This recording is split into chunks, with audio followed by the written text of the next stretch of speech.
Maio Laranja, mês de combate à exploração e abuso sexual de crianças e adolescentes no Brasil.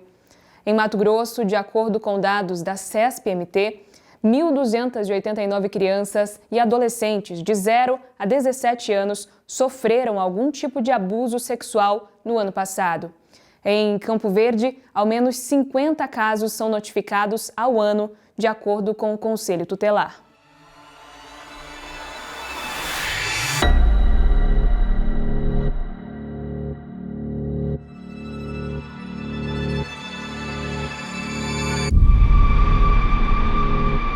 Educação sexual, um tema controverso e que divide opiniões, mas saiba que um simples diálogo pode salvar uma vítima.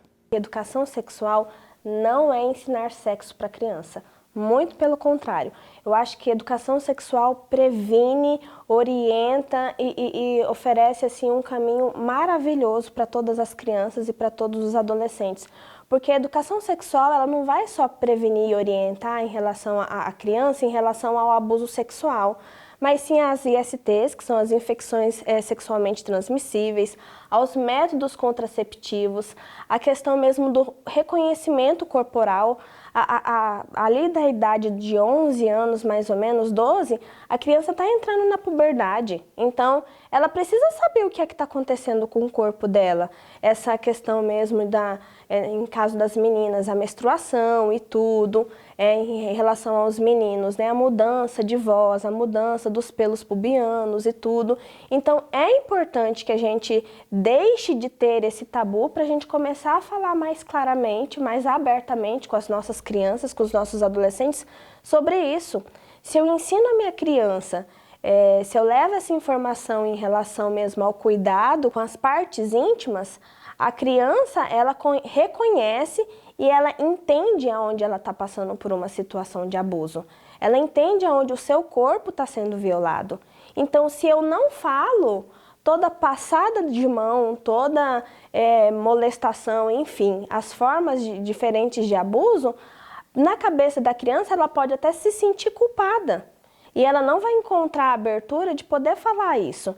Então, a partir do momento em que eu falo, que eu levo a informação, a criança ela consegue procurar um adulto de confiança, e por isso a importância de educação sexual nas escolas, porque geralmente essa criança vai procurar o professor, ela vai procurar o diretor, a diretora, enfim, para poder estar relatando isso que aconteceu com ela. Porque se isso acontece na minha casa, que seria o lugar ali mais propício para me dar proteção, amor, acolhimento, e está havendo esse desrespeito, essa violência mesmo, aonde é que essa criança vai encontrar esse lugar para poder se proteger? É lógico que em relação mesmo a crianças a gente não vai falar tão abertamente como a gente conversando com um adolescente de 15, 16 anos.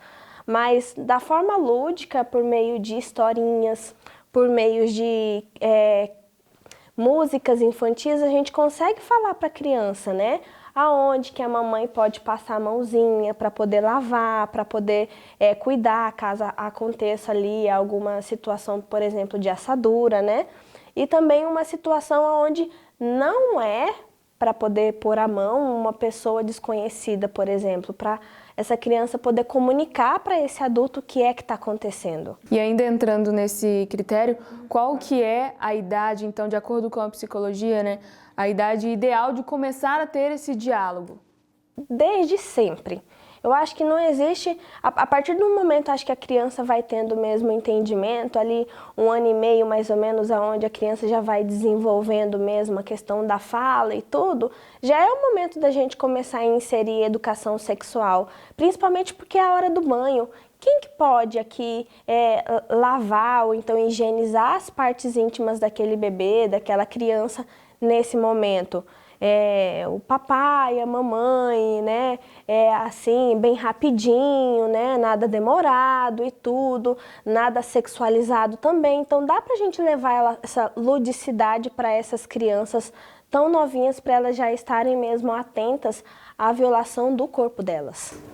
Perfeito. E agora, para a gente finalizar, vamos falar sobre as formas de pedir ajuda, tanto para crianças, para adolescentes e também para adultos. Pensar em quais são os adultos ali que pode ser referência para a gente, referência de proteção. Se é na escola, a professora que está ali na série daquela criança, se é a mãe, ou então se é uma tia, um tio, enfim, pessoas que podem estar oferecendo aí esse respaldo para a criança, mas que a gente possa ter essa abertura, falar sobre, para que a criança consiga aí encontrar uma confiança, um lugar seguro para ela poder dizer o que é que de fato está acontecendo com ela. Maio Laranja é o mês de combate ao abuso e à exploração sexual de crianças e adolescentes. Se você que está nos assistindo conhece uma vítima ou já foi vítima de abuso sexual, denuncie.